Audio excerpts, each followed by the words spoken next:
ఓం సదాశివసమారంభాం వ్యాసశంకరమధ్యమాం అస్మదాచార్యపర్యంతాం వందే గురుపరంపరాం.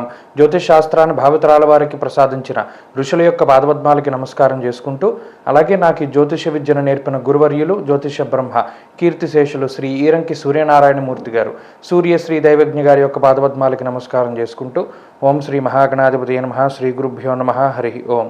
వీక్షకులందరికీ నమస్కారం. వృషభ రాశి వారికి ఈ వారం సాధారణమైనటువంటి గ్రహస్థితి గోచరిస్తూ ఉన్నది. ప్రత్యేకించి జన్మరాశి యందు సంచారం చేస్తూ ఉన్నటువంటి రవిగ్రహం కానీ, అలాగే గురుగ్రహం కానీ, అలాగే బుధగ్రహం కానీ, ఈ మూడు గ్రహాలు కూడా కొంత వ్యతిరేకమైనటువంటి ఫలితాలను ఇస్తూ ఉండగా, వ్యయస్థానమందు కుజగ్రహం కూడా ఈ రాశి వారిని కొంత ఇబ్బంది పెడుతూ ఉంటారు.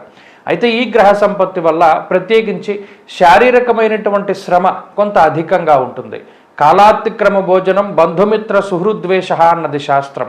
అంటే ప్రత్యేకించి బంధువులతోటి మిత్రులతోటి కొంత ఎడబాటు రావడం, ఎక్కువ సమయాన్ని కుటుంబ సభ్యులతో గడపలేకపోవడం, ప్రయాణాలు చేయవలసి రావడం, ఉద్యోగపరంగా ఒక ప్రాంతం నుండి వేరే ప్రాంతానికి వెళ్ళవలసి రావడం ఇత్యాది విషయాలన్నీ కూడా ఈ రాశి వారిలో కనబడుతూ ఉన్నాయి. అలాగే ఆర్థికపరమైనటువంటి అంశాలను చూసినప్పుడు శుక్రుడు 2వ స్థానమందు, లాభస్థానమందు రాహుగ్రహం ఈ రాశి వారికి అనుకూలిస్తూ ఉండడం వల్ల ఆర్థికమైనటువంటి లోటు కానీ, ఆర్థిక ఇబ్బందులు కానీ ఈ రాశి వారికి ఉండవు. ప్రత్యేకించి ఏదైనా ఆదాయానికి సంబంధించినటువంటి కొన్ని సమస్యలు ఏర్పడినప్పటికీ వాటిని దాటి ముందుకు వెళ్ళగలుగుతూ ఉంటారు. ఆదాయ మార్గాలు పెంచుకునేటువంటి ప్రయత్నాలు, అలాగే గతంలో చేసినటువంటి అప్పులను తీర్చేటువంటి ప్రయత్నాలు ఇవన్నీ కూడా చక్కగా ముందుకు సాగడానికి అవకాశం ఉంటుంది. కుటుంబ సంబంధమైనటువంటి విషయాలను పరిశీలన చేసినప్పుడు కుటుంబ సభ్యులతోటి సఖ్యత బాగుగానే ఉంటుంది. అయితే ఇందాక చెప్పినట్టు కుటుంబ సభ్యులతోటి ఎక్కువ సమయాన్ని గడపలేకపోవడము, సంతానంతో కానీ జీవిత భాగస్వామితో కానీ సరిగా కొంత మాట్లాడలేకపోవడం, ఇటువంటి పరిస్థితులు ఉద్యోగ వ్యాపారాల రీత్యా ఏర్పడడానికి అవకాశం ఉంటుంది.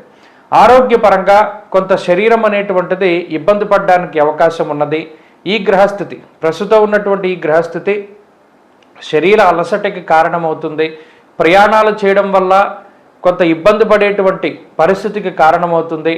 మరీ ముఖ్యంగా చర్మ సంబంధమైనటువంటి సమస్యలకి, అలాగే డిహైడ్రేషను, వేడి వల్ల వచ్చేటువంటి విద్యుత్తు, అగ్ని వల్ల సంభవించేటువంటి చిన్నపాటి సమస్యలకి కారణమవుతూ ఉంటుంది. ఉద్యోగపరంగా, వ్యాపారపరంగా వృషభ రాశి వారికి ఈ వారం చాలా సానుకూలమైనటువంటి పరిస్థితులు ఉన్నాయి. కొద్దిపాటి ఎక్కువ సమయం ఉద్యోగ వ్యాపారాల్లో గడపవలసి వస్తుంది. ఆ పరిస్థితులు మినహా మిగతాదంతా కూడా గ్రహస్థితి బాగున్నది. విద్యార్థులకి గ్రహగతులు చాలా అనుకూలంగా ఉన్నాయి.